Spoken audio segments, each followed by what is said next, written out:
Thank you very much, Mohammed. Thanks for having me here. I want to thank American Counterterrorism and the Resilient Institute for hosting me to this important discussion on Somalia's security situation. A special thanks to Mohammed and Ambassador Stephen Schwartz and Martina Seaton. In brief, I will highlight the main security challenges confronting Somalia, and I will also share my perspectives on how best we can fight Al-Shabaab and their twisted interpretation of Islam. Terrorism today is primary threat to our national security, our people, our neighbors, and the international community. At the forefront of this threat of our nation, Al-Shabaab, which is a militant group that has terrorized the country and brutalized our people for the last 14 years in ways that no one had imagined. Al-Shabaab thrives in context of poor governance, a state of fragility, political dysfunction, absence of strong institutions, lack of education, civic education in particular, as well as other economic factors, and the most importantly, the growing political grievances. Al-Shabaab knows this very well, and it capitalized on these vulnerabilities.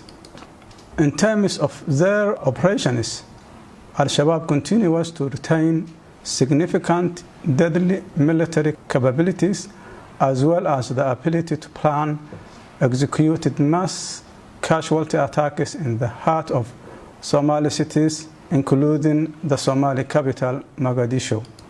We need to emphasize that Al-Shabaab is becoming more economically powerful as it started to collect taxes. All products on the arrival at seaport from the first time in its history. No financial transaction takes place without Al-Shabaab's share of illegal extortion money is put aside.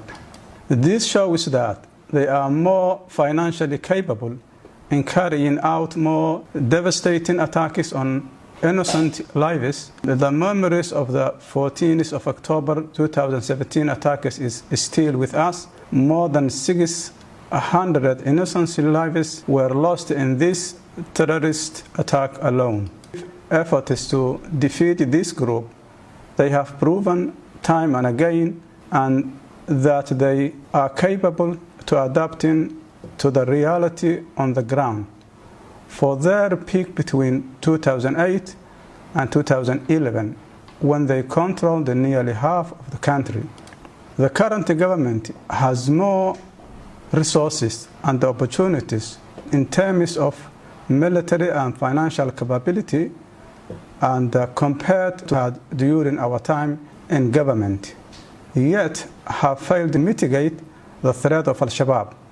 This shows that fight against Al-Shabaab is not given the full attention that it rightly requires. To defeat Al-Shabaab, we need to employ a proven operational and strategic counter-terrorism measures.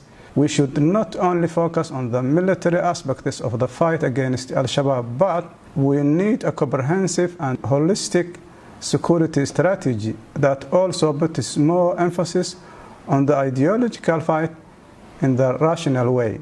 Our duty should be to implement policies that effectively check, neutralize those systems and processes to protect our youth from joining Al-Shabaab and the other terrorist organizations. During my time in the government, we fought Al-Shabaab with limited resources and limited capacity, but we were fully committed and determined. And with the support of our friends and the international community, we managed to expel Al-Shabaab from the capital and the other strategic cities. But their ideology remained and their power re-emerged, taking advantage of the vulnerability of the government is still posing imminent threat to our security. The international community continues its support for the Somali people in this fight, and we appreciate that. There are still challenges and the questions still remain. What it is that we are not doing right, what we can do to eliminate the threat of Al-Shabaab and its ideology. Well, these are complex questions. There is no silver bullet, but we need to reduce the political, economic, and the social grievances that enable terror groups to claim political legitimacy. We also need to address the issue of extreme poverty, unemployment, political and economic grievance, and restore hope for better Somalia. As I pointed out, Somalia's security situation is extremely complex, as many shareholders are involved with various extreme ideological and political views. There is no significant policy for the security challenges. However, our experience has shown that Al-Shabaab's threat can be defeated, but there needed political will to prioritize this fight.